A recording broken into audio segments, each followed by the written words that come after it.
Hey, what's going on, everybody? Appreciate you for tuning in. This is another edition of the On the Ball podcast. Tonight we got a bit of a smaller crew. We have Brett and myself. Dylan's tied up, and Jake is still away. I mean, we kind of went to that a few weeks ago. So you got myself and Brett, but we still have a great show ahead for you. So definitely make sure that you get locked in. We're going to talk about some Olympic basketball, which was a kind of a talking point before, and a lot of people were a little bit worried about Team USA. We'll kind of go into that and kind of see where Brett is at with them, and myself give our thoughts. We also going to talk about wide receiver in San Francisco that is potentially on the move. Actually had an update uh, earlier today. We'll catch you up on that.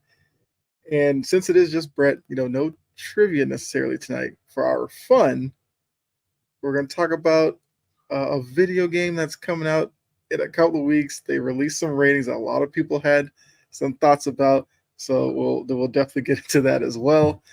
Jory, what's going on? See you already in here. Appreciate it. Thanks for tuning in. But yeah, so Brett, before we get into our first topic, how are you doing tonight? I'm doing great. It's a great day to talk sports. I'm really excited. I mean, it's always a great day to talk sports. And I mean, look, normally this time of the year is a bit slow, at least with the Olympics. We definitely have something to talk about. Um, NFL is just getting started with the Hall of Fame game, which we also will talk about a little bit later. So it's good not to have that break in the sports calendar where you get like a couple weeks where there's like a definite downtime and you're struggling to find stuff to talk about. We have a lot. So let's go ahead and get into the first topic. So, looking at Team USA basketball, now this is the bracket for the women because can't neglect the women. I feel like going into the Olympics, a lot of people felt much better about the women's team than the men's team. The women have just gone out, dominated, you know, swept through group stage. Their quarterfinal game tomorrow against Nigeria. Also, see you got Serbia and Australia in the quarterfinals, Spain and Belgium, Germany and France. All right, Brett, like, what's your thoughts on the women's team? I mean, any reason to think the women just don't dominate their way to gold in this competition? No, I don't think there's any doubt in my mind that they're going to dominate their way to gold.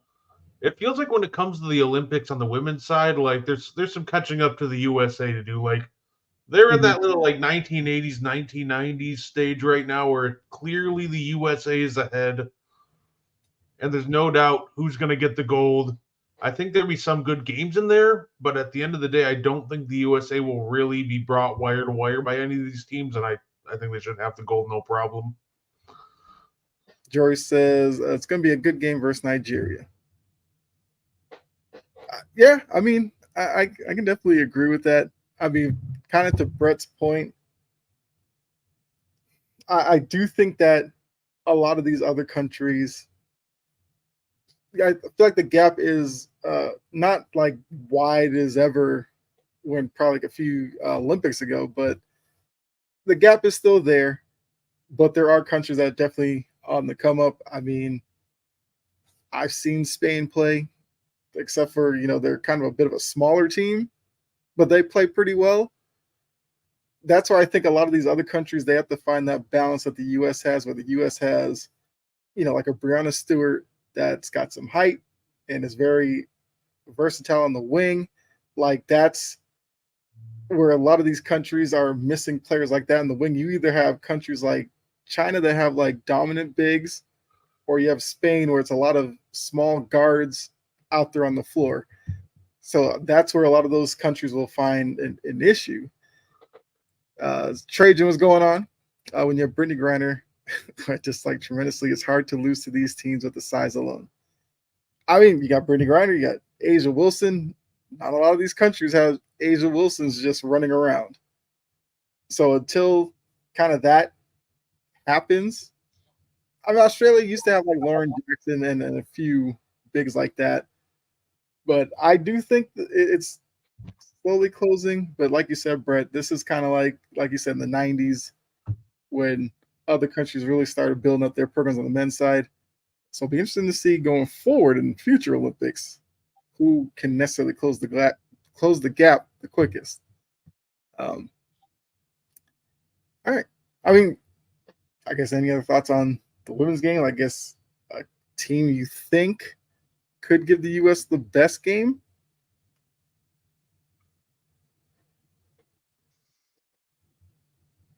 That's tough. I'm gonna predict that we have our toughest matchup against, I'll guess, Australia. Okay. But yeah, like overall, I think this should be a pretty straightforward goal for us, and it comes down to the fact that I think the other ladies in these other countries are talented too, but like you said, they don't have the star power and balance that the Team USA has. Like they're either good at one thing or the other, and Team USA is just so like more hilariously well rounded than most of these other Mm-hmm. teams. That's really where you start to see this massive talent gap. Right. Hey, what's going on, Con Man? Appreciate you tuning in. Yeah, I mean that's I guess it's maybe the arrogance or whatever of like USA. You expect them to win, but I do kind of like to see which countries make it a tighter game than normal, so that 4 years down the line you're kind of looking to see how they take that next step. So we'll see. I think we're both in agreement that we expect the U.S. on the women's side to get the gold pretty easily, maybe with a tough game or two here or there. All right. Which, by the way, Okay. like you got to remember in the Olympics, that doesn't mean nothing. I'm gonna kind of segue us over to the men's side inadvertently here, but we all thought Canada was gonna be was gonna get a medal. Then they got walked down by Evan Fournier and Celtics legend Ubaselli to Hey, lose. So, hey, so Selly, you man. just remember, if you can think we can medal, but that's not a guarantee. Far from it. True. I mean, look, all it takes is one team to hang around fourth quarter. The U.S. obviously would have all the pressure at that point, and you never know. One of these other countries could get hot from three, keep the game close. So yeah, I mean, we're both saying that we expect the U.S. to to medal and get a gold in this, but yeah, to say it'd be a cakewalk, it would probably be too much to say right now. Because the knockout stage, these other countries made it through their group just as well as the U.S. did, so they have talent for sure. But it's like we were saying, it's just hard for them to have the collection of talent that the U.S. has. But yeah, let's segue to the men. So with the men, remember we saw them beat South Sudan by one. Everybody was so worried about them. They get in the group stage, they're doing their thing. Now it seems like they're starting to blow teams out. You know, they beat Brazil here by a significant amount, which we'll get into that game in a little bit. But Serbia, Australia, I was watching that game and I seriously thought Australia had that one. Patty Mills was going crazy early on. Australia had all the momentum. And I swear I like turned my head and then turned back, and Serbia had the lead and ultimately won it. And I know that you and I have talked about this like on Discord or whatever, but the wild thing about Serbia is the non-Jokic minutes are just abysmal. Like we've seen kind of the split with the Nuggets. If you haven't watched Serbia play, take that extreme and push it like 1,000 times worse. Like when he's on, Serbia can compete with a lot of these other teams, and when he's off the court, Serbia looks completely lost. And that's kind of what happened in the Australia game. But I mean, did you catch that one? I don't know if you saw that game or not. It's one of those games where, like, it really, at the end of the day, it came down to who has the best player. because in the last couple minutes there, Jokic just completely took over, and Australia just didn't have an answer for it. So, I was impressed by Serbia's resilience. They have to figure out those non-Jokic minutes quick. We saw that issue actually against us in the group play, right? Because when Jokic was on the court, Serbia played us dead even. Like, they competed with us when he was on the court, and they shot 3 of 29 with him off of it against us. Yeah. So I like what they did here. I like how they survived Australia, even if at times they didn't play their best game. But if they want to have a shot against the USA, I don't really care about the Jokic minutes. I know if I have Jokic on the court, we're going to compete. But Serbia, they got to really ask themselves, how are they going to survive those non-Jokic minutes? Yeah, and especially with a USA team that's playing defense really well right now, that's going to be interesting to see. Like I said, we'll get into the USA-Brazil game in a little bit. Germany and Greece was a game that I know you were paying attention to, as you know, you're a Bucks fan. And when you're looking at Greece, you got Greek freak Giannis on the squad. So, I mean, what were your thoughts on that game? Because I think we discussed this one as well. It's like Greece has some similar issues than Serbia, except for like the players around Giannis aren't even necessarily as good as some of the players around Jokic on Serbia. Oh, Giannis probably advances if he even had one player like Bogdanovic, but no. It's almost like I'm just sitting there watching Giannis in this like horrendous loop. And it's almost like I was like sitting there in a time machine, and I'm watching him play the Celtics in 2022, right? Where he's clearly the best player on the court. He's absolutely dominating, and the issue is nobody else can knock down their shots. I just had to rewatch that today. Giannis dominated. He shot 11 of 14 from the field, 22. Like I think he had 24 points ended or 22. He had 22 out of the 63 Greece points. Greece as a team shot 29% from three. He just had no shooting or support around him, and he couldn't get it done against Germany. It was one situation where you knew who the best player on the court was. But if we went down compared the teams, Germany would probably have numbers 2 through 10 for best players on the court, and overall, it was just too much for Greece. Great showing by Giannis, though. I'll take it. Yeah, and look, when a lot of these countries are made up there, it's one star, maybe a second guy. Because like I said, Serbia at least has Bogdanovic, who obviously has the NBA experience and has a game that's, Jory said isn't the GOAT, the Nassus on the team. Not this year. He tore his Achilles, so. Oh, that's right. I forgot about that. Well, yeah, I completely forgot about that with the Nassus. Okay. Your second. If they had him, they'd have beaten Germany. That's what Greece missed out. Yeah, if you look at Greece's roster, like you would probably be amazed and wonder how they actually got out of the knockout stage, because their roster is actually pretty terrible. Yeah, I mean, no, they got out because I think it was a tiebreaker over South Sudan. Yeah, I think it's because South Sudan lost by too much against Serbia. That's how Greece got in. So, they didn't necessarily leap into the knockout round. They clearly backed into it, but hey, they made it. They had their cup of coffee and they're out. I mean, see you in 4 years, Greece. Now, France and Canada, because we said, as you said a little earlier, everybody thought coming into this that Canada was that dangerous team out there waiting for the U.S. once you get to the medal round. Well, they went up against France and couldn't get past Wemby and the crowd, obviously, because the French crowd is obviously on level 20 when it comes to France playing. I mean, how big of a disappointment is it for Canada? If I'm Jamal Murray, I am getting on a plane. I'm flying right to Denver and like, hey, where's that extension? Actually, real quick, let me sign that.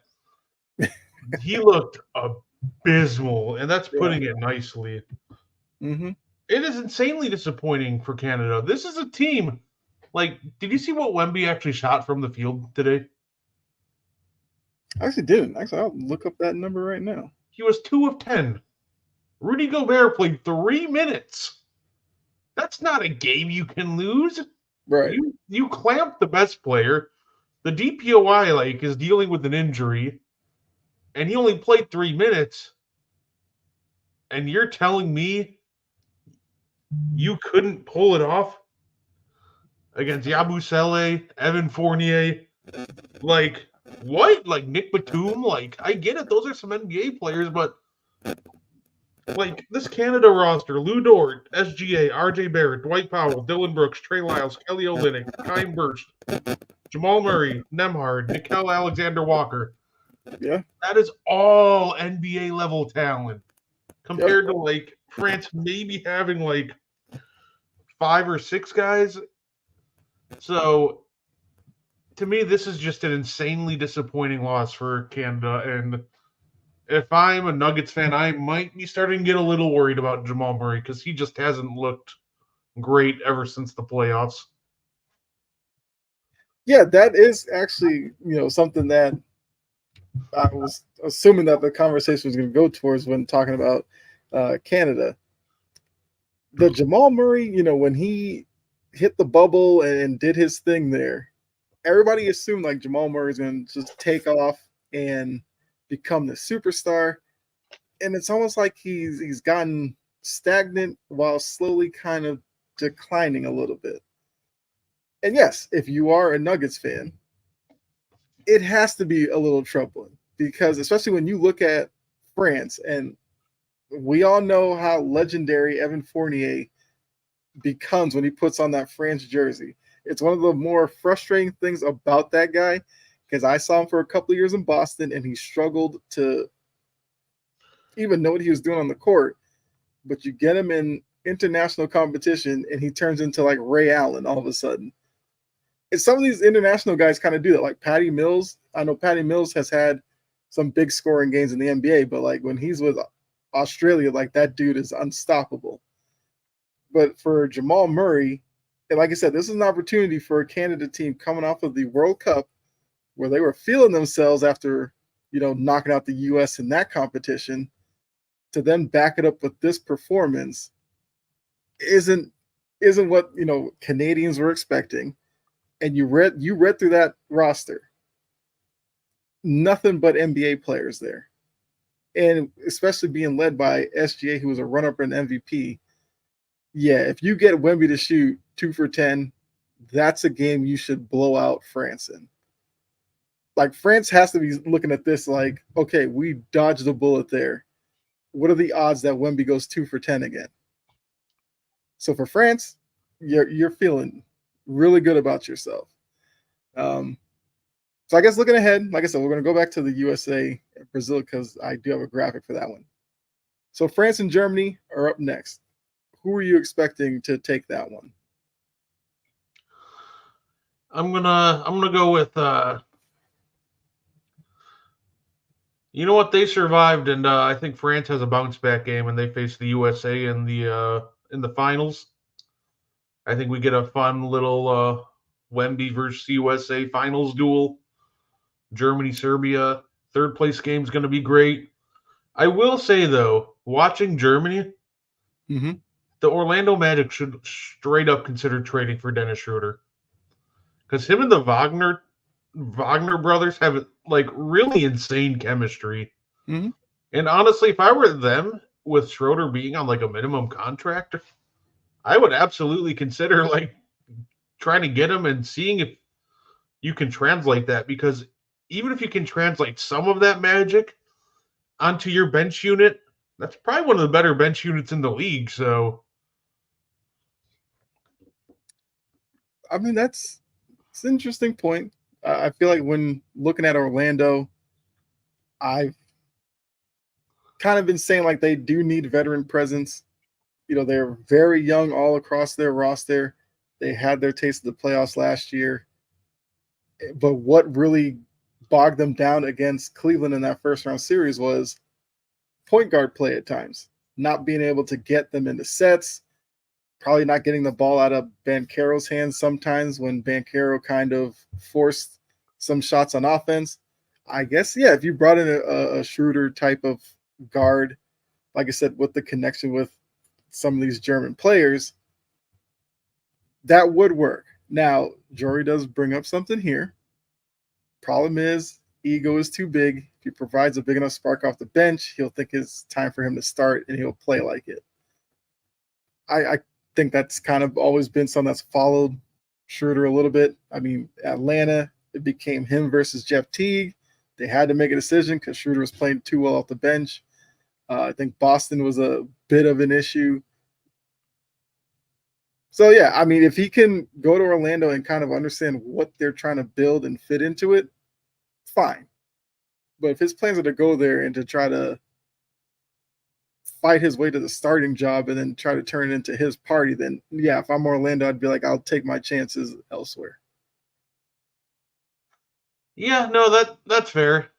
I say it. He could be a problem, that's for sure. I think it becomes a worthwhile gamble because he's a free agent after this year, so it's not like he's Yes. like under contract for the next 3.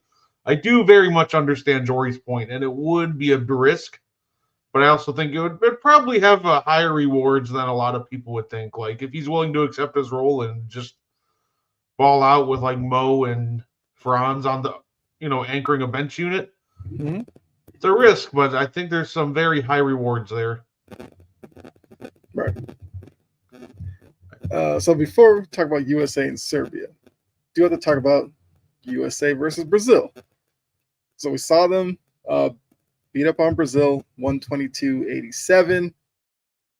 For the most part, once the US finally took off, they really took off and clamped down on Brazil, who is a team that has some talent, but they don't really have a lot of NBA talent on the team, and you kind of saw that on display today. I guess even before breaking it down, I do think this dynamic of Joel Embiid versus France in general is very interesting to me. And those of you who are watching or listening, so Joel Embiid has like triple citizenship. He's a citizen of Cameroon, France, and the US. France all this time assumed he was going to play for them. They were ready to see Embiid and Wemby playing together, and that's what they were ready for. Then obviously Embiid announced he was going to play for Team USA. So now the French crowd completely hates him.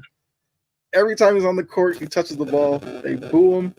Embiid goes back at them. He, does his stuff towards them.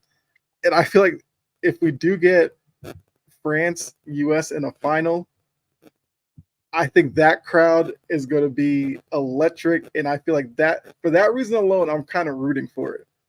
Because I think that's going to be such an atmosphere that I would love to see it.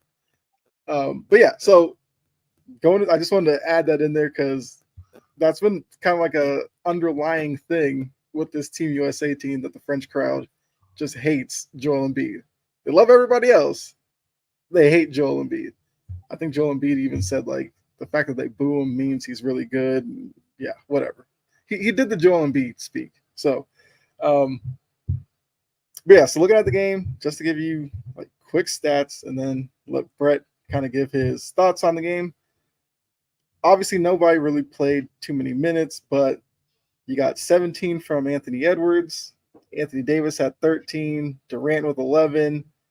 You had Booker with 18. Booker had a really good game with 5 for 7 from 3. Embiid had 14, along with 7 rebounds. And then LeBron 12 with 9 assists.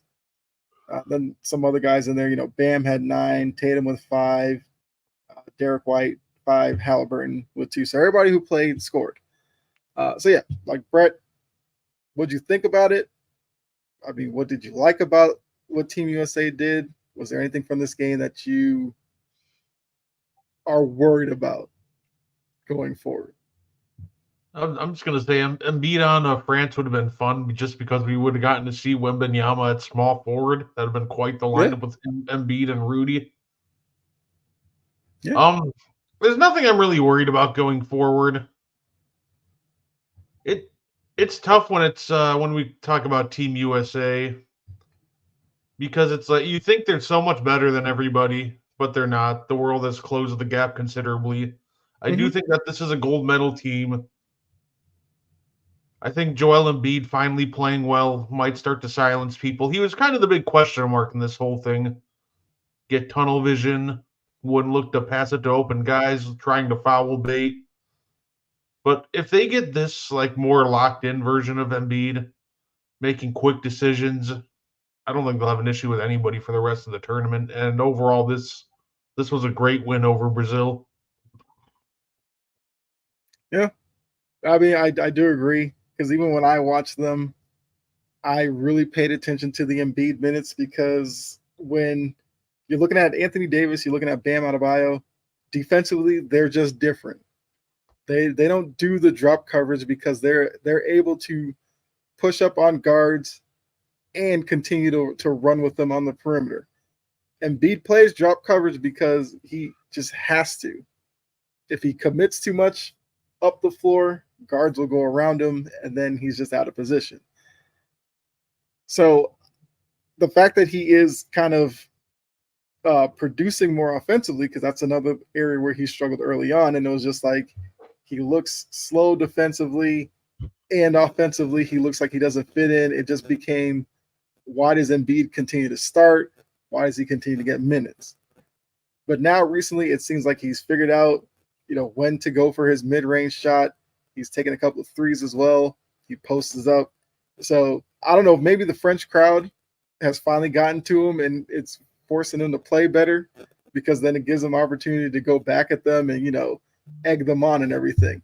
And we know Embiid loves to egg on a road crowd when he's winning and all that. We know he loves to do that. So if that's what it took for him to finally lock in, fine. More power to you.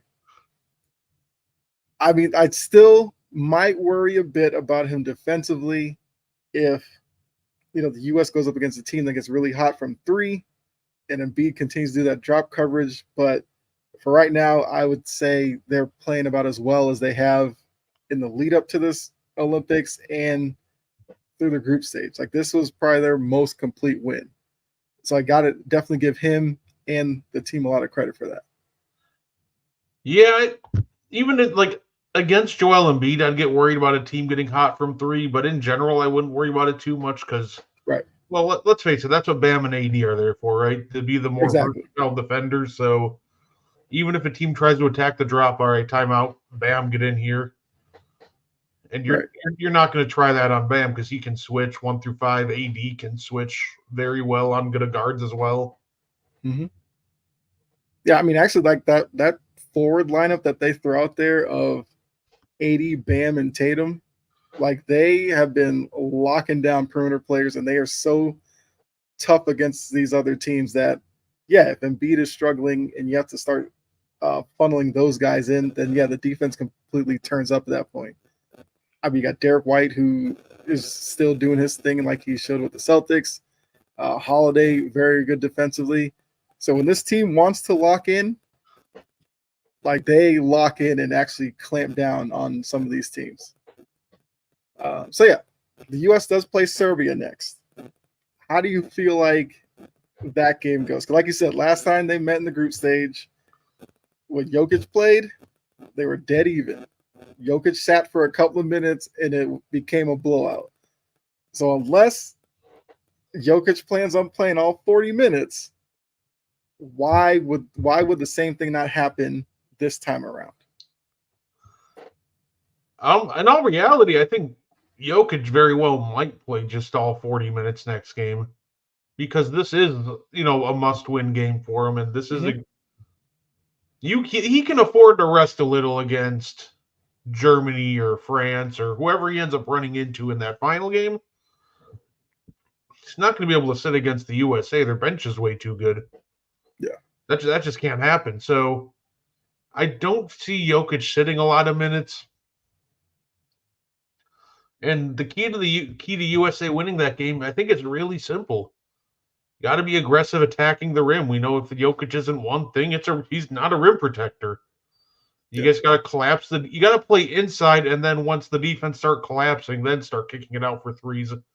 If the USA comes in against Serbia and just starts chucking threes right off the bat, I think it could be more of a game than we think. I think Serbia could give us fits if we start doing that. Yeah. Yeah. I mean, I feel like that's kind of how every team will probably look to attack the US is, drive and kick, almost like what South Sudan did in the group stage game where they kept it very close. That game, they drove, collapsed the US defense, and they just knocked down a crazy amount from three in that one. If another team can do that, that's your best bet to keep the game close against the US.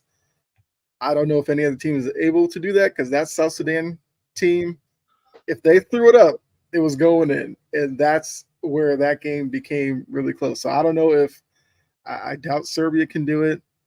I mean, between Germany and France, So the U.S. may not have that issue to run into. I don't think so. One big difference between playing South Sudan in the group stage and now, we didn't have Kevin Durant back then, and That's true.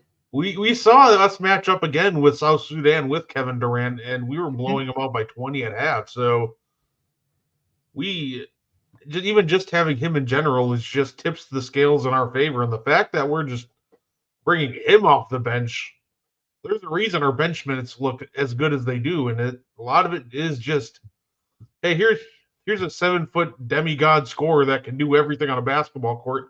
Yeah, he's our sixth man. Good luck. And nobody has an answer for that. Right. Yeah. So I feel like we're both probably picking the U.S. to beat Serbia. We've already said we're picking France to beat Germany because, yeah. And I believe we both said we're expecting the U.S. to win gold. So if we have it as U.S. with gold, France with silver, who do you think would win the bronze between Germany and Serbia?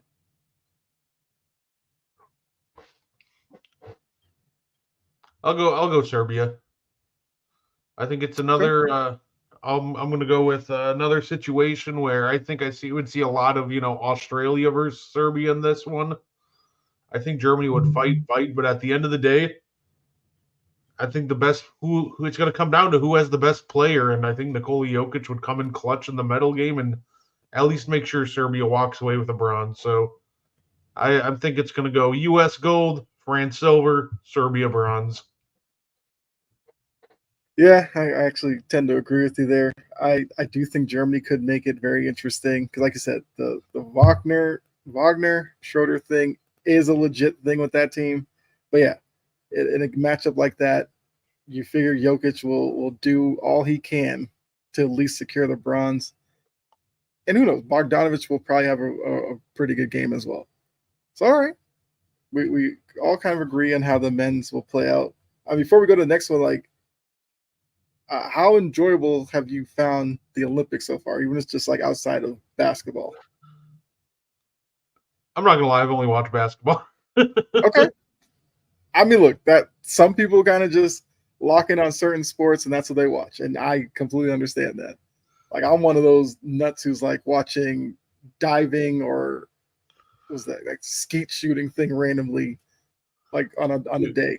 People like look at me weird because I'm like, I'm really tired, and they're like, "Were you up playing?" Yeah, like, yeah. What were you doing? I was watching Puerto Rico and South Sudan play each other in basketball. They're like, "Huh?" Exactly. Yeah. I think basketball has been a lot of fun to watch. As long as Jamal Murray's in shooting a jumper on my screen, it's been great. Yeah. Like I said, if I'm the Nuggets, I'm really worried. You watch them play these last for the longest while, and they better hope it's just a down year because he was terrible in the playoffs. And I know the comeback is, well, he hit 2-game winners. He was still terrible in that Lakers series outside of like a 10-minute stretch in clutch time. He was terrible against the Timberwolves. He was terrible in the Olympics. And I have no doubt that he can bounce back. But if I'm Denver, I'm getting a little antsy because that's the guy who you're dangling a $55 million a year contract in front of him. Yeah, that's a good point there. Because it's almost to the point where the talk of the fact that Jamal Murray has never made an All-Star game and people used to be like outraged by it. Now it's kind of like, he may have missed his opportunity to actually get on an All-Star team if he continues playing this way. Look, maybe it's just something that he's just going through a really bad stretch. After the Olympics, he can decompress, and then by the start of next season, he's back to old Jamal Murray. But yeah, if he goes into next year and plays the same way, Denver might be like, instead of $55 million a year, how about 35? Can we make that happen? And Jamal Murray might be like, I'm out of here. So next year is going to be very important for them. I mean, especially like you said, the way they lost in the playoffs last year and all of the conversations around Denver being, them being one and done, 1 year wonders and all this kind of stuff. There's going to be a lot of pressure in Denver, especially on Jamal Murray next year. All right, moving on. Brandon Aiyuk. I feel like we've kind of understood with the 49ers. We're going to get to a place where some tough decisions would have to be made. Whether it was Debo, Brandon Aiyuk, George Kittle's age, the window with the 49ers potentially closing or being closed, depending on how you look at it. So now it seems like they're open to moving Brandon Aiyuk. It seems like it's going to happen. It's just a matter of when. So as we've seen, the Patriots have a deal in place. The Browns have a deal in place. The update from, what's his name? Garofalo. I always forget how to pronounce it. From NFL Network is Aiyuk wants to go to Pittsburgh, but the problem might be that the Patriots and Browns package is just better than the Steelers package is right now. Because they said Brandon Aiyuk really loves Mike Tomlin, which how many players don't like Mike Tomlin? So looking at the 3 teams that are interested, where do you think he ends up? Or do you think there's some mystery 4th team that just randomly jumps in on this and snatches him away from these 3? I'm going Aiyuk to the Patriots because that's the one that makes the most sense to me, right? And here's why. The Browns already have Cooper. Trade Cooper, cool. You can have Aiyuk. For the contract that he wants, first off, I don't think he's worth that money. And 2, you're already paying your quarterback massive amounts of money. So I don't think he goes to the Browns. Okay. Steelers, okay. You can team him with Russell Wilson and Justin Fields, but Justin Fields, if he comes in and he plays well, all right, he's due for a contract soon, but I don't think his contract will be worth that much. I'm going to put them at 2. The Patriots, they just drafted a brand new shiny quarterback, and he's going to need somebody to throw to. I'm not sold on the Patriots receiving room right now. Mm-hmm. And the thing is, at least the Browns have a guy. At least the Steelers have a guy. The Patriots don't have a guy. They have a bunch of guys, but they don't have a guy. So I think the Patriots will end up winning that sweepstakes because they'll be the most desperate to trade for a wide receiver. And they'll be willing to pay him whatever he wants. They'll pay him that top 5 money. I don't think he's worth top 5 money, but I think the Patriots will think he will be. Okay. So, Jory said she's calling Aiyuk to the Patriots by Friday. As the Patriots fan up here, if I wake up on Friday and I see that the deal's been made, I'm going to lose my mind. Because, like you said, Brett, I have seen enough of the wide receiver group the past couple of years that I just have just depressed by what potentially could happen this year. Although Javon Baker, Jalen Polk, who they drafted, I'm very high on both of them. Problem is they're rookies. And you already have a rookie quarterback, so that could be a whole lot of mess. I also think if you look at the Patriots in the offseason, they had a lot of money. They spent some of it, but didn't spend as much as I think people thought they would. So if a move like this was kind of the reason why they went about free agency the way that they did, I feel like Patriot fans would be like, okay, I get the plan of the offseason then. As Jory said, remember the Browns went and got Jerry Jeudy, so they don't necessarily need a wide receiver. Yes, and that's probably the only reason why they're probably so willing to include Amari Cooper. Because obviously, if they didn't have Jerry Jeudy, they probably wouldn't trade Amari Cooper necessarily for Brandon Aiyuk because you still would need that complimentary wide receiver. So, I mean, the Jerry Jeudy part of it, for a second there, I actually forgot Jerry Jeudy was in Cleveland. So thanks for reminding me of that too, Jory. But I think fit-wise, yes, it would make a lot of sense for the Patriots. He would go there. He would automatically become your number one wide receiver, which is clearly what he wants based off of the demands that he's asking for. And because the Niners have so many other issues that they need to deal with, they probably can't afford that. My question would be, because I guess the framework is it'd probably be Kendrick Bourne going out. Can we get San Francisco to take Juju Smith? I'm just throwing that out there. I don't have like an issue with Juju Smith. It's just that he's breaking down clearly.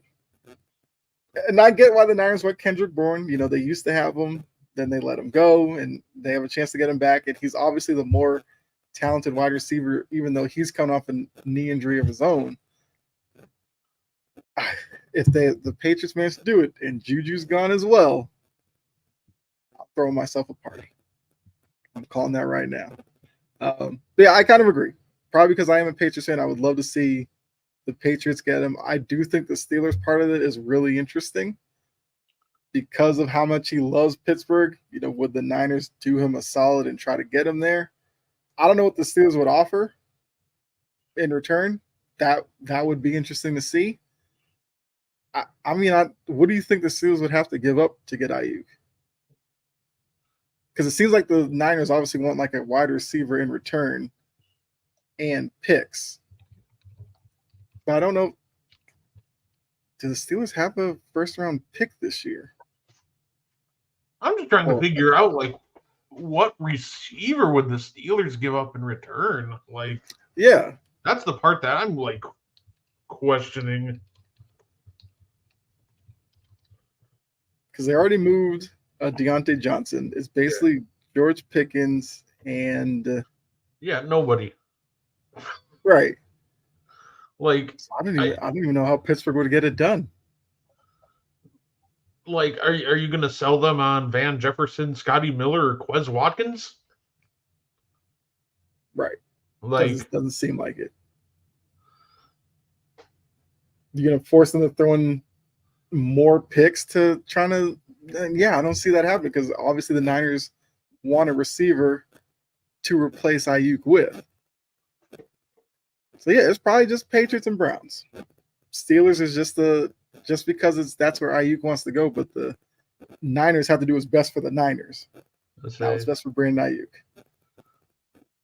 I forgot and don't worry, the Browns went and got Jerry Jeudy. You forgot that they got him. The Browns will forget he's on the team after week 1 with how many disappearing acts that man pulls. Oh, look, in Cleveland, it doesn't help that their quarterback has done a disappearing act since getting there. Like, if he doesn't figure it out, then yeah, Jerry Jeudy's not going to have a lot of fun in Cleveland. Amari Cooper is kind of the same way. Like, those are two guys that are pretty good weapons on the outside. But if Watson is still the, I don't know, mess of a quarterback that he's been so far, then it won't matter. All right, so we all have the Patriots. Jory has it by Friday. So if it happens by Friday, next Tuesday, I'll definitely shout you out, Jory, for having the timetable down correct. All right, let's keep it going. The Hall of Fame game happened this past week to kick off the preseason festivities of the NFL. Most of the other teams obviously will play this week on Thursday. So, if you're a fan of your team, it'll be your first opportunity to see your rookies and everything playing on the field. Although we didn't get Caleb Williams in this one, but whatever. I feel like a lot of the talk has been the kickoff rule because we heard that they had this hybrid rule. I think a lot of people saw like the images that the NFL put out, but we wanted to see it in live action to really gauge whether we like it or not. So this is how they lined up. You have your kicker back on their own 35. Your kickoff team is on the opponent's 40. The kick return team is on their own 35, and then the red zone basically acts like a landing zone for the kicker. They have to get it to land in that zone because if it lands straight in the end zone, the kick comes out to the 30, I believe. And obviously, once the returner catches the ball, then the action gets started in terms of both of the lines at the 40 and the 35. So saying all that, hopefully I didn't confuse anybody because that's as best as I can explain it. Do you like the new hybrid rule now that you've seen it, I guess, in action? I mean, I like it. I think this will. I think it'll be more of a chance now for more explosive kickoff returns, and I think that's sorely missed. So Yes, that gives more. It's more beneficial now to avoid a touchback, unless you're the Packers special team. Just kick that in the end zone every time. I've seen enough of your special teams play, but overall, I like it, and I think we will see a lot more explosive returns this year. So honestly, I don't even know how you could hate it at this point. right. And I guess another aspect was the NFL saw the XFL kick return, and with the XFL, when the kicker kicks it, the whistle blows before that, and then it's a second whistle that blows that lets the other players know that they can move. The NFL didn't necessarily want the second whistle part of it because they felt like that'd be too much. I think they got some special teams coordinators, and kind of this is the hybrid rule that they came up with, which supposedly the special teams coordinators love this because it actually gives them something to do on kickoffs. You can now run crazy plays with your two returners, like a fake, reverses, or throwback pass and stuff like that. So yeah, I'm all for it. I hate when a team scores and they just kick it out of the back of the end zone, and we just go to a timeout and then we're waiting to come back, and then the action picks up. So I'm expecting more kick return touchdowns, which I think some fans may have an issue with that if it's too many. But for me, I don't care. I just like the excitement of the kick return. I mean, some of these kickers will probably start having some tackle stats. Now, whether or not your kicker is down for that, we'll see. I know the Chiefs floated out Justin Reed being their kicker because then you would have a safety back there. So if he has to make an open field tackle, probably better equipped than their kicker. So I kind of wonder how many teams will do that. So it's a nice little potential chess match that I'm definitely intrigued with. As long as a bunch of them don't get scored on my Patriots, I'm all for it. Well, that's all right. The Patriots are normally great at special teams, so you ain't got to worry about that. I mean, there used to be. Then last year, their special teams was god awful. So they did change the coaching. So I do think they'll be better for it. Jory says, I know my kicker can hit. Hey, look, if you have a kicker that's not scared, then you have nothing to worry about. I think it would be kind of funny if Pat McAfee was playing now. How much he would, because we know Pat McAfee could hit too. It would have been nice to see him playing today. Now I'm trying to think about it. Is my kicker good at hitting? Oh, I got Chad Ryland. I got Anders Carlson, so he might hit. It's a 50-50 chance. He's got the leg for it. I just don't know if he's accurate enough for it half the time, but yeah. I mean, at worst, if your kicker just, fakes they broke their ankle, stick a leg out, maybe trip somebody, fine. If that's all you can do, at least you're doing something. I don't need to see my kicker like getting trucked as some guys just dancing into the end zone. That's the last thing I need. All right. All right, so that is actually all I have. But like I said in the beginning, we normally go with fun trivia. And since it's only Brett, I'm not really going to do a trivia question or anything like that. But I think Dylan should be back next week. I will say we'll have a special game for them next week, so you have to come back for that. So instead, we're just going to do a fun topic. We're going to talk about the Madden ratings. So as I pull those up, because Madden's coming out, everybody's so obsessed with, where do they rank my quarterback, all this kind of stuff. We're going to go ahead and take a look at those. So hold on a second.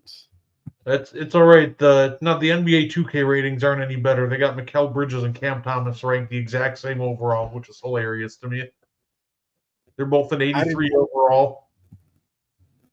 Okay. I forgot about the 2K ratings. I did see like the Celtics like top 6 or something all rated over 87, and somebody was like, all right, they're banned from being used in play now mode. Jerry says, my dang Braves. I did see that score. The Braves are losing to the Brewers right now.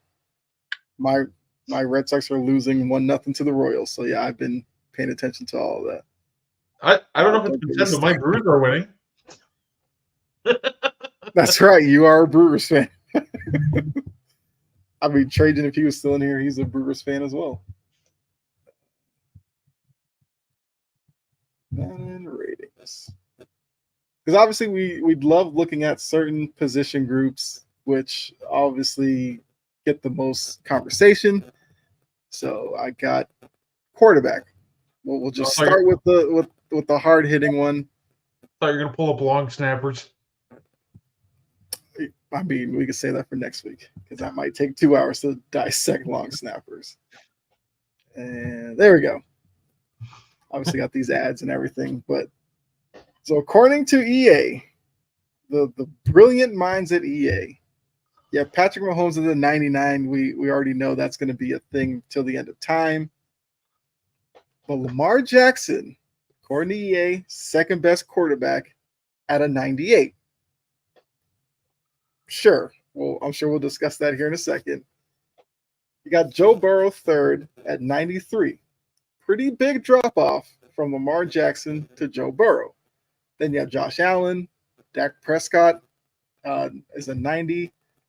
And then everybody else is under 90. You got 2 at 88, Herbert 87, Hurts, Purdy, Cousins. Aaron Rodgers is an 83.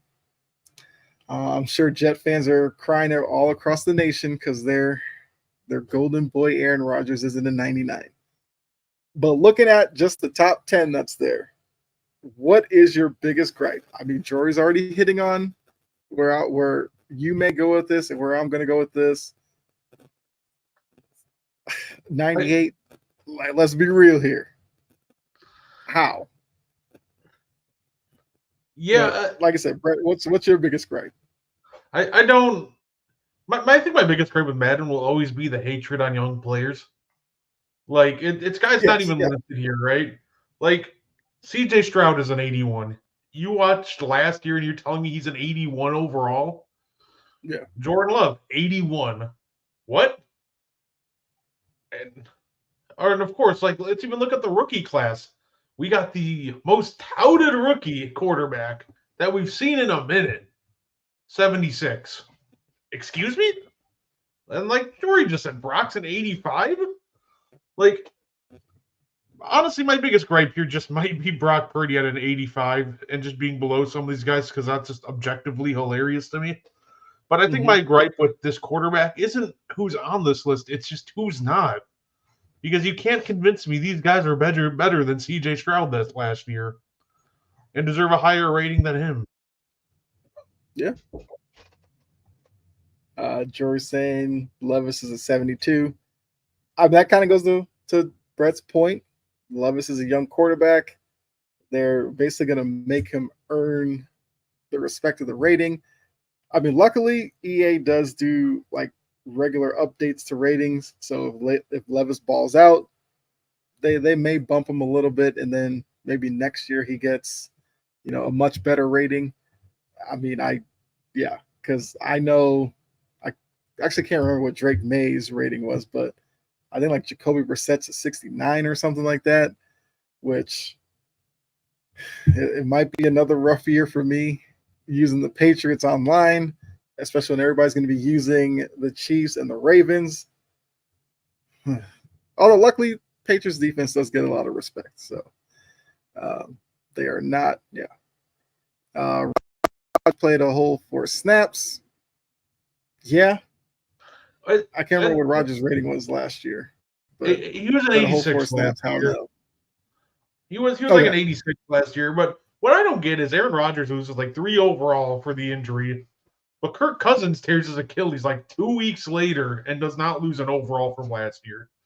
That also doesn't make sense to me. Like, how does that make sense? Like, Kirk ball out in like the 3 weeks that he played? Sure, but he also like suffered a major injury. Like, you would think he'd have like that would hurt his overall a little bit. Yeah. Now, look, to go to Jory's point about the Lamar part of this, the crazy thing is when you look at Lamar's ratings over the years, I think last year he was a 91, and then this year he's a 98. So he gets a whole 7-point jump. But then, like, look at the numbers, and it's like I don't see like a 7-point jump. Now, maybe that's a 7-point bump for winning MVP, whatever. But yeah, I don't know about that. That's all I'm saying. And because of that, everybody's going to be using the Ravens. Going to run RPO. They're going to run, rollouts and all this kind of stuff. And it's just Lamar running all around the field. And it's just the same thing every year. Say him and Derrick Henry running RPOs, both with big truz. Good luck. Yeah, like that's all online play is going to be. But whatever, it's part of the challenge. I guess any other thing on the quarterbacks before we move to another position? No, I'm all cool with like the rest of them. Like, yeah, like all these other guys had a fine year. Like Tua, I think, is perfectly rated, perfectly fine. I'm not a big Tua guy, but he had a great year last year. Like the rest of these guys, I think are just fine, honestly. Yeah. Tua, newly paid Tua, 88. I'm sure he's loving that. All right, so let's go.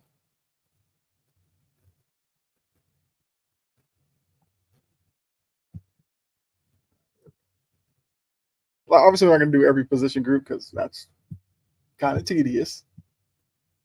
Let's look at running backs. Running back's an important position in terms of Madden, especially if you're like me, love to establish the running game and make people online lose their mind because everybody online wants to run like 5 wide and just throw it all over the field. So looking at the running back position, Christian McCaffrey rocked the 99, had a great year last year. That was obviously expected. Nick Chubb at a 96, even though he had that devastating injury early. But I mean, I saw it was the last month the man was on Instagram lifting 800 pounds. So I think Nick Chubb will be all right started this year.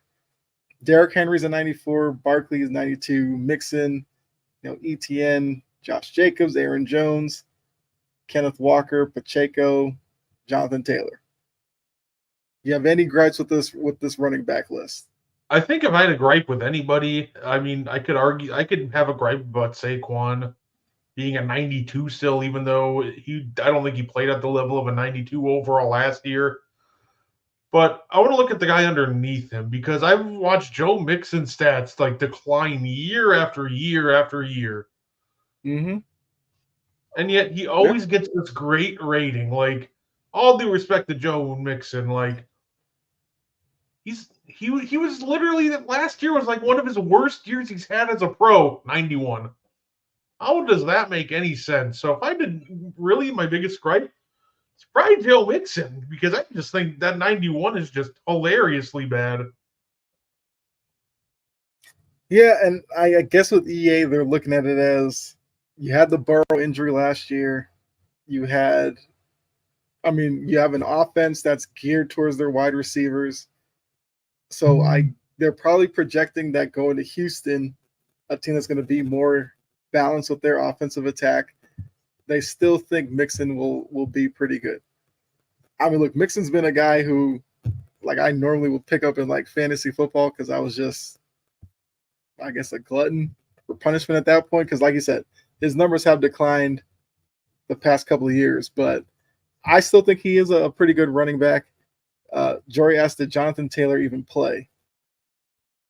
He played a little bit. I think Jonathan Taylor's kind of the same. They saw the numbers he had the year before, where he balled out, and they look at the Colts where they had questions at running at quarterback that they feel like hampered Jonathan Taylor, and then the injury. So I don't know. Taylor's a guy who could possibly dip a little during the season. I don't know. Why is ETN over Jacobs? That's laughable. I actually think there's a lot of people who like ETN in the Jacksonville system. I mean, I don't know, because Jacobs will probably get the same opportunities that Aaron Jones had in Green Bay, and Aaron Jones played pretty well. So I do think that's an interesting question. I mean, it's the difference between a 90 and an 89. So I think if you're EA, you're like, whatever. You're not really sweating that one necessarily as much. I mean, who do you think is better, Brett? ETN or Jacobs for next season? Better next season? Yeah. Well, I guess this season. Yeah. This is really tough because I really believe in ETN, and I think he's the better dual threat back. I think Josh Jacobs is better if you need those tough yards between the tackles, but I also think ETN is a much better pass catcher than him. I think going forward, or at least for next year, I think that, you know what? I think I'm actually will probably end up being ETN. I like Josh Jacobs. I like him coming to the Packers, obviously, but I also think that you're looking at a Jaguars team, then he's going to have a lot more opportunity and touches. I think they'll rely on the run, obviously, with Jacobs, but they also have Watson, Dobbs, Wicks. They have a lot of great weapons at wide receiver.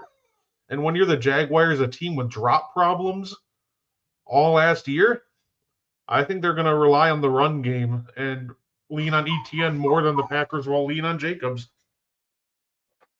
That's fair.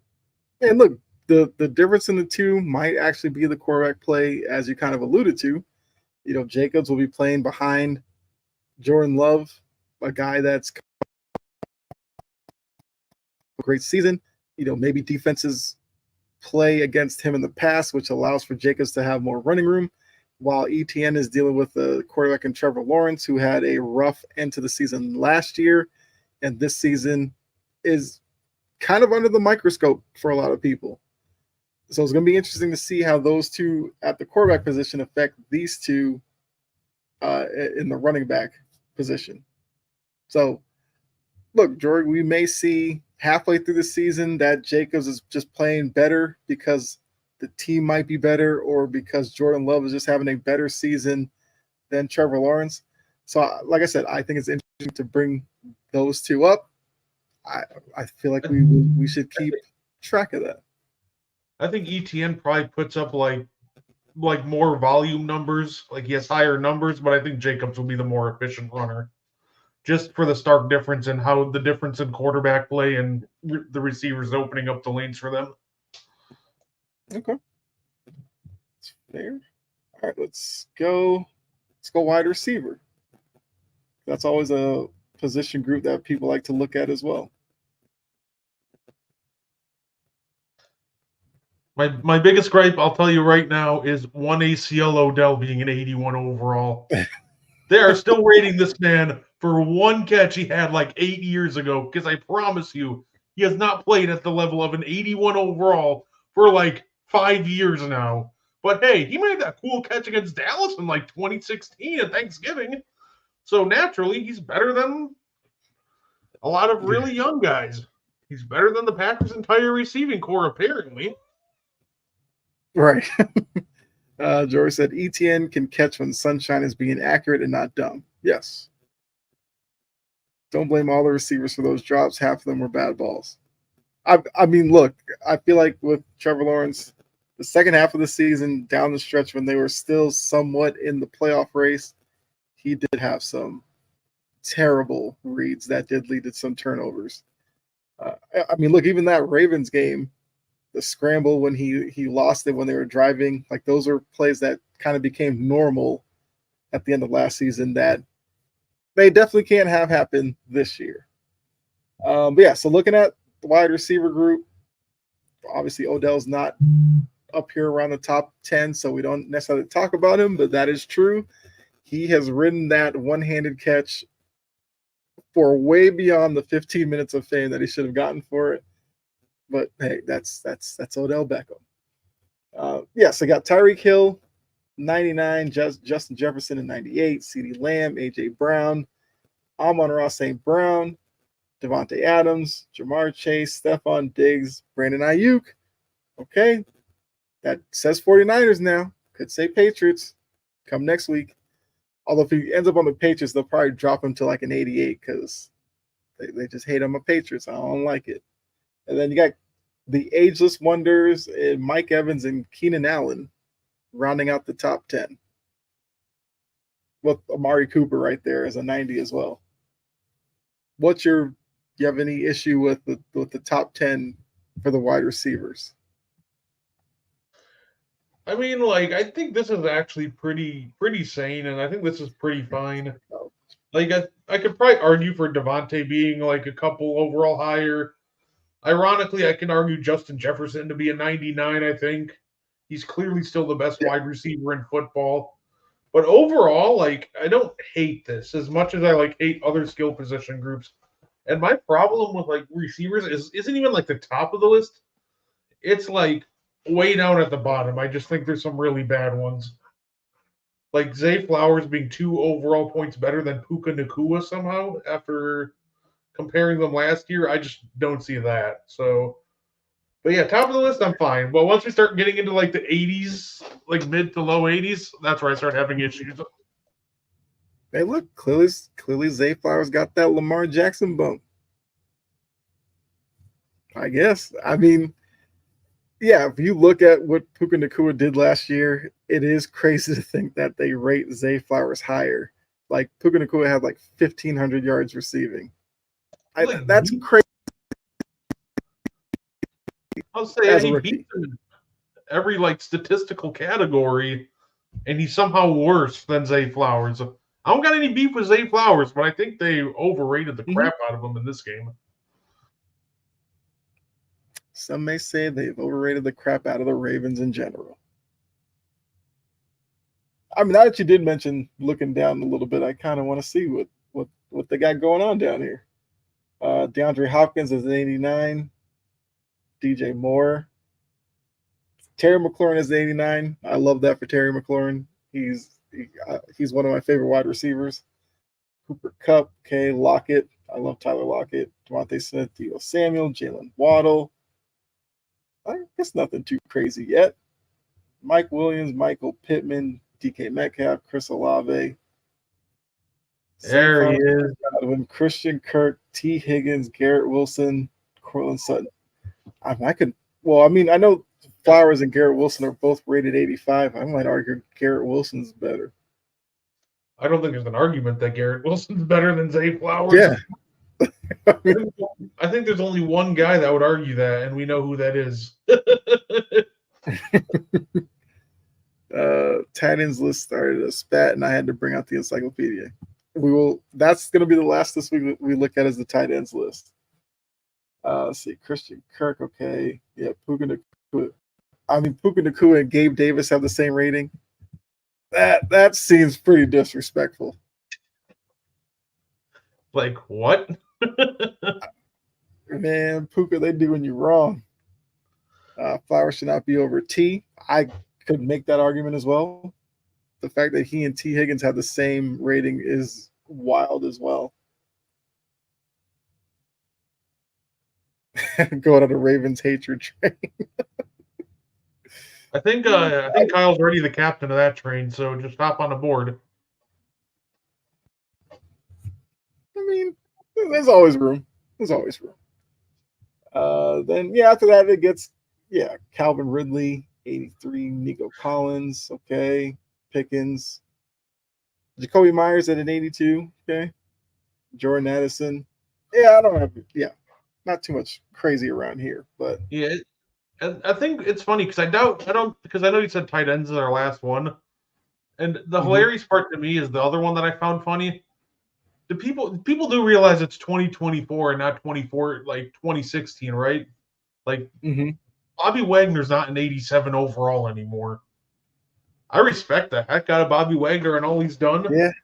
but he's not the same Bobby Wagner that people are thinking. Like he still has a high IQ and he's great in run coverage, but when you see him in pass coverage, just barbecue chicken. Like I respect him, but I think he gets overrated not only in Madden, but like when they did the top 100 by the players too.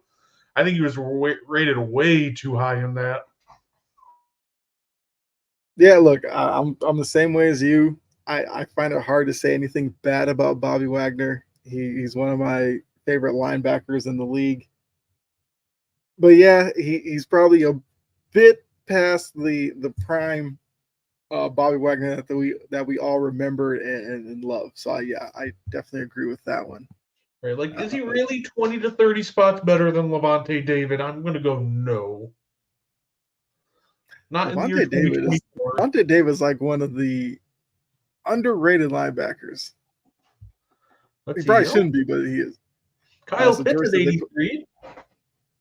yeah. So George said they put Medicine Ball Mark at 3. Don't like.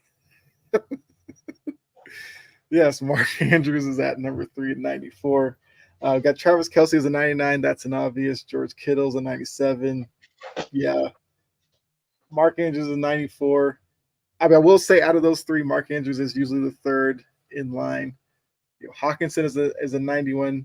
Now Njoku is a 90. Njoku had a really good year last year. Some weeks he was probably the best tight end in football, but obviously over the course of the whole season, he's not Kelsey or Kittle. You have Evan Ingram, 88. Laporta, I love Laporta at 86. Goddard with the Eagles at 85. Schultz, who's also kind of an underrated guy, 84. Pitts is an 83.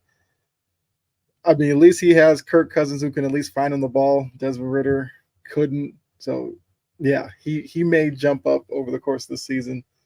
Cole Kmet, also an 83. And Cole Kmet had a rough start to the season, but as the season went on, he had a much better go of it. Probably as Justin Fields got a little bit better towards the end of the season, Cole Kmet was a big reason for it. But yeah, so looking at these top 10, 11 guys, I mean, Fryermuth is there at 12. Any issues? I mean, do you have, like Jory said, she doesn't like Mark Andrews at 3. Do you have I'm a looking at 6 and problem at 3? 7. Give me why is Evan Ingram rated higher than Sam Laporta for 500?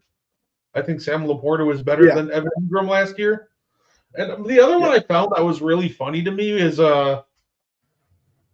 Dalton Kincaid being the worst rated tight end on the Bills. I genuinely think they put him behind both Dawson Knox and Gerald Everett. And to me, that's absolutely hilarious. Yeah, that is kind of crazy. Let's see. Got Knox is an 80. Kincaid's a 79. I just saw Gerald Everett. I mean, Yeah, he's an 81. He's right above Dawson Knox. okay. Oh, he's not on the team anymore. Yeah, they have He's Everett on the Bears. Yeah. But yeah, I still think it's funny how they have Kincaid over or under Dawson Knox. Yeah. Gesicki. Brock Bowers is a 78. Okay. I mean, Jonnu Smith, sure. Yeah, he is what it is. And like, how is like Brock Bowers rated a 78, but like Caleb Williams is only a 76? Like, I have to argue for a Bears player on Madden ratings. This is why I hate Madden right now, is because I have to do this. But Caleb Williams cannot be a 76 overall. No arguments from me on that one. We got Taysom Hill, 75. Okay, that's fine. Jory says there's a tight end that wears blue that had a better year than Old Medicine Man, and that would be Okonkwo from But the Titans, who they have as a 73. And okay, but yes, if like you look at the numbers, he did have a better season than Mark Andrews. Yes. okay, but did he play with Lamar Jackson? If so, there you go. There you go. If you play with Lamar Jackson, they probably would have him as an 85. I mean, look, this is what Madden does every year. They put these ratings out. They know everybody's going to lose their mind over it. It builds some type of anticipation for the game. Although I will say that their deep dives so far have kind of built the anticipation as well. But I mean, we'll see how these ratings kind of fluctuate throughout the year. Because, like I said, they normally on kind of like a weekly basis will do patches to raise some guys' ratings and then lower some others. So some guys right now who might be towards the top of their position group may dip a little, and ones who might be flying under the radar may shoot up. So, if Konkwo can ball out with Will Levis, he'll upgrade from the 73. Chauncey Gardner. Chauncey Gardner was really pissed about his. Oh yeah, we probably should look at cornerback. And don't worry, if Mark Andrews has a down year, he'll probably get bumped up to a 95. Or a 99. Let's see. Oh wait, Chauncey Gardner is a safety, isn't he? But I just want to look at the corner ratings too. Sauce Gardner, Jalen Ramsey, Patrick Surtain, Jair Alexander, L'Jarius Sneed. So look, Jory, your Titans got some respect there. L'Jarius Sneed in the top 5. Travarius Ward, Marlon Humphrey, Denzel Ward, Marshawn Lattimore, and Trent McDuffie are your top 10 corners. Well, make this make sense. L'Jarius Sneed is the top 5 corner in this game, but Marshawn Lattimore is the one with the X factor. Okay, so I take it back, Jory. They didn't necessarily give him all the respect because they didn't give him an X factor or a superstar or anything like that. That is kind of why. Here's your Chiefs boost to a 92, but don't worry. After week 1, we'll drop you down to an 87 since you're not playing with Mahomes anymore. You don't get the Taylor Swift bump anymore. Sorry, Sneed. That is kind of wild that he's the only one in the top 5 that didn't get X factor. I mean, Ward didn't get anything either. Yeah, all right, EA. I try to give EA some respect, and then they're just crazy with it. Of course, he's a Titan. Well, yeah. What was the last group? Oh, Chauncey Gardner. So he is a safety. Fullbacks. Who needs safeties? Fullbacks. I wonder what the best fullback in football is probably what? It's got to be Juszczyk, right? Juszczyk. Yeah. Although no one EA, who knows? Yeah. George said, "Don't worry, let Ocho Cinco blind ass keep sleeping." Okay. All right. Yeah, Juszczyk is the best buy. Ravens fans gonna be mad. Patrick Ricard is a whole 7 overall points less. That's disrespectful. Last year, I kept putting in Luke Musgrave as my tight end and Tucker Kraft and kept alternating them, depending what I needed. I feel like most people do that. Put in a tight end at fullback. Tucker Kraft if I need blocking, Luke Musgrave if I want to actually run the ball. Yeah. I think my ultimate team, I had Laporta as my fullback, and it was great. Gardner Johnson is a free safety, or is he a strong safety? Let's say free safety. I'll take a guess.